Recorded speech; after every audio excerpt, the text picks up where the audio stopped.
मिली है वैज्ञानिकों। ये अत्यंत देश के लिए चिंता का विषय है। दिग्विजय सिंह जैसे व्यक्ति जो हमेशा से भारत को बदनाम करने के लिए देश के अंदर इस प्रकार के प्रश्न खड़े करने के लिए पहचाने जाते हैं, ऐसे लोगों को अगर कि ये हमेशा देश का विरोध करते हैं अगर कहा जाए तो गलत नहीं है, और ऐसे लोगों को अगर देशद्रोही कहा जाए तो गलत नहीं है। इन्होंने बटाला हाउस के एनकाउंटर पर जब शहादत हुई थी मोहनचंद शर्मा की, तब इन्होंने कहा था कि ये फर्जी एनकाउंटर है, और उस आतंकवादी के घर गले मिलने गए थे दिग्विजय सिंह, जिस आतंकवादी को भारत के सर्वोच्च न्यायालय ने फांसी की सजा दी। मैं याद दिलाना चाहता हूं, हमारे सैनिकों के इनकी जब सरकार थी तब हमारे सैनिकों के सर काट करके फुटबॉल जैसे खेला जाता था। पीड़ा होती थी भारत के 140 करोड़ लोगों को। लेकिन मोदी जी की सरकार बनने के बाद अगर हमारे सैनिकों पर हाथ उठाने का प्रयास किया तो प्रधानमंत्री नरेंद्र मोदी जी के नेतृत्व में सेनाओं को इतना सक्षम बनाया कि सर्जिकल स्ट्राइक करके पाकिस्तान में घुस करके जवाब दिया। उस पर भी प्रश्न खड़ा करने का काम दिग्विजय सिंह ने किया। यह वही दिग्विजय सिंह है जो देश के इस प्रकार की व्यवस्थाओं पर भारत का मान और सम्मान कभी जब बढ़ता है तो इनको बड़ी पीड़ा होती है, इनको बड़ा दर्द होता है। वामपंथी कांग्रेसी कहलाते हैं, लेकिन कहीं न कहीं वामपंथी विचारों से प्रेरित हैं। ये कोरोना के महामारी के संकट में जब देश के अंदर भारत के वैक्सीन बनाने का काम भारत के प्रधानमंत्री ने राजनीतिक इतिहास में पहली बार किया, इस देश के इतिहास में स्वदेशी वैक्सीन देकर के हर लोगों को स्वदेशी वैक्सीन उपलब्ध कराई, इस पर भी प्रश्न खड़ा करने का काम दिग्विजय सिंह कर रहे थे। आज बहुत मैं मन की पीड़ा के साथ कहना चाहता हूं, यह दुर्भाग्यजनक ही नहीं है, यह देश के खिलाफ साजिश है। अरे क्या हिम्मत है आपकी कि जो हमारे वैज्ञानिक इतनी अथक मेहनत करके चंद्रयान के अंदर ऐसे प्रयोग उन्होंने किया कि पहली बार दुनिया के इतिहास में वैज्ञानिकों ने इतनी बड़ी सफलता हासिल की है। हम सबको उनके लिए दुआएं मांगना चाहिए, हम सबको उनको कहना चाहिए मिशन सफल हो। इसके लिए पूरे भारत के 140 करोड़ लोग लगे हैं, और ये महाराज कह रहे हैं कि उनको ये नहीं मिल रहा, उनको वेतन नहीं मिल रहा, उनको ये नहीं हो रहा। अरे शर्म आनी चाहिए आपको।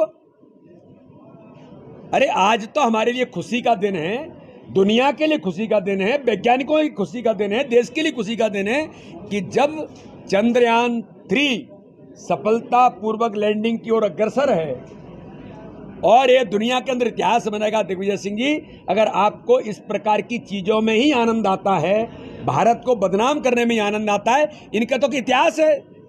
श्रीमान बंटा ढार और दिग्विजय सिंह कमलनाथ ने कहा कि भारत महान नहीं, भारत बदनाम है। इनको आनंद इसी से आता है क्योंकि विदेशी ताकतों से प्रेरित हैं।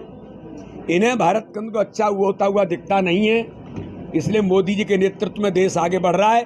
वैज्ञानिकों को ताकत मिल रही है, सेना को ताकत मिल रही है, और देश लगातार ऊंचाइयों को छू रहा है। मैं तो उन वैज्ञानिकों को बधाई और शुभकामनाएं देता हूं, बहुत हार्दिक अभिनंदन करता हूं कि उनका जो मिशन है आज सफलतापूर्वक संपन्न होगा। पहले उसी पर बोलूं। आज भारतीय जनता पार्टी के हमारे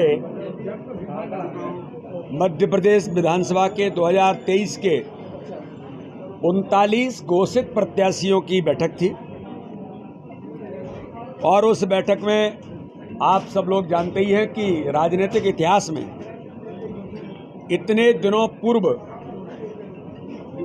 प्रत्याशी घोषित करने का साहस किसी ने किया तो भारतीय जनता पार्टी ने किया है, और अकाउंटेबिलिटी के साथ, क्योंकि भारतीय जनता पार्टी की सरकार ने, भारतीय जनता पार्टी के संगठन ने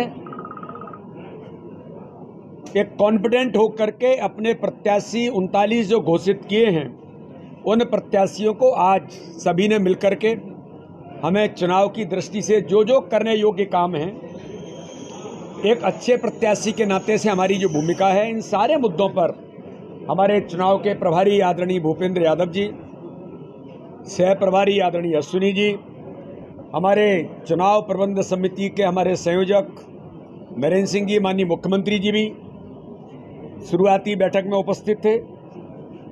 तो सारे पहलुओं की दृष्टि से सभी प्रत्याशी आज बैठक में गंभीरता के साथ सारी चर्चाओं के साथ मैदान में उतरे हैं और प्रत्येक बूथ पर चुनाव जीतना, यही हमारा संकल्प है। एक एक प्रत्याशी इस दिशा में अपना काम लोगों ने प्रारंभ कर दिया है। माननीय अमित शाह जी ने ग्वालियर के अंदर एक नई बात जो टास्क के तौर पर हमें दी कि प्रत्येक बूथ पर प्रत्येक पन्ने को चुनाव जीतना है। तो पन्ना प्रमुख और उस पन्ने को जीतने का संकल्प, तो माइक्रो मैनेजमेंट की दृष्टि से भारतीय जनता पार्टी के हमारे नेतृत्व ने जो मार्गदर्शन किया है, हमारे सभी प्रत्याशियों को, सभी प्रत्याशी उमंग और उत्साह के साथ अपने चुनाव के काम में प्रचार में जुट गए और मुझे पूर्ण विश्वास है कि 39 के 39 जो अभी घोषित हुए हैं वो तो जीतेंगे ही। 2023 के चुनाव में भारतीय जनता पार्टी ऐतिहासिक बहुमत के साथ, कांग्रेस तो कुछ भी, देखो ये जो नहीं आ रहे हैं ना, ये वही बोल सकते हैं क्योंकि उनको आना नहीं है। तो जिनको आना नहीं है वो कुछ भी कह देंगे, कुछ भी झूठ बोल देंगे। तो ये तो झूठ की राजनीति करते हैं, झूठ का पिटारा है जो दिन भर इकट्ठा करते हैं और बोलते जाते हैं। तो झूठ बोलने से कुछ नहीं होता। भारतीय जनता पार्टी अपने काम में लगी है। सर विरोध हो रहा है। देखो मैंने कहा था, कल आए थे मेरे साथ, नारेबाजी भारत माता की जय कर रहे थे, भारतीय जनता पार्टी की जय कर रहे थे। कार्यकर्ता है ना, अरे हम मनुष्य हैं जी, हम कोई ऐसे थोड़ी बड़े सब बिल्कुल आइडियल हैं। लेकिन अरे देखो ये मनुष्यों का संगठन है, ये चीजें होती हैं, लेकिन हमें गर्व है हमारे कार्यकर्ता पर।